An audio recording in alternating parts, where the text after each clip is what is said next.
अच्छे और बुरे कर्म को पहचानना न तो किसी संत के बस की बात है और न ही किसी ज्ञानी के बस की बात है। साधारण इंसान तो इसको जानता ही नहीं है। हर संत, महात्मा, ज्ञानी और साधारण मनुष्य अपने निहित स्वार्थ के लिए बुरे कर्म को ही अपनी इच्छा अनुसार अच्छा बना लेता है। जिस प्रकार कर्ण, गुरु द्रोणाचार्य और कृपाचार्य ने अपने बुरे कर्म को और दुर्योधन के नमक के बदले अच्छे कर्म में बदलने की कोशिश की थी। बुरे कर्म वो कर्म होते हैं जिनको करने बाद भय लगता है और रात को नींद नहीं आती है। उन कर्मों को करने के बाद आपको नकली आनंद की अनुभूति तो अवश्य होती है, लेकिन मन में भय रहता है। अच्छे कर्म वो होते हैं जिनको करने के बाद आपको न तो भय लगता है और रात को चैन और आनंद की नींद आती है। बुरे और अच्छे कर्मों का फैसला दो प्रकार से होता है। एक तो सरकार और समाज फैसला करता है और दूसरा भगवान फैसला करता है।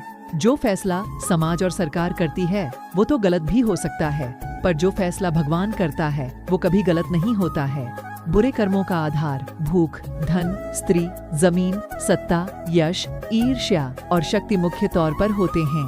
इस सब की प्राप्ति लिए मनुष्य बुरे और अच्छे कर्म करता है। अगर आप भूख से टड्डफ रहे हैं तो आपको पेट भरने के लिए बुरे या अच्छे कर्म करने होंगे। अगर आपने किसी का भोजन छीना और खा लिया तो बुरा कर्म हो जाएगा। यह छीना हुआ भोजन आपकी आत्मा स्वीकार नहीं करेगी तथा यह बुरा कर्म आपके चित्त में संचित हो जाएगा। आप बुरे कर्म करके धन कमाते हो, जैसे आपने किसी का अपहरण किया, चोरी की, रिश्वत ली या डकैती डाली। ऐसा धन आपके बुरे कर्मों की श्रेणी में चला जाएगा। ऐसे धन से आपकी आत्मा डर जाएगी और हमेशा डर लगता रहेगा।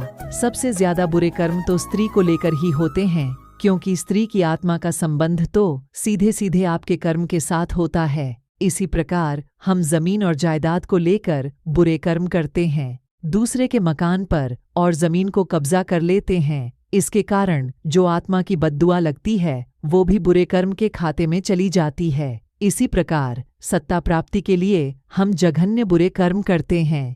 अपने निहित स्वार्थ के लिए लाखों लोगों की हत्या कर देते हैं या करवा देते हैं। वीडियो बढ़िया लगे तो हमारे चैनल को सब्सक्राइब करें और लाइक करें और कमेंट करें।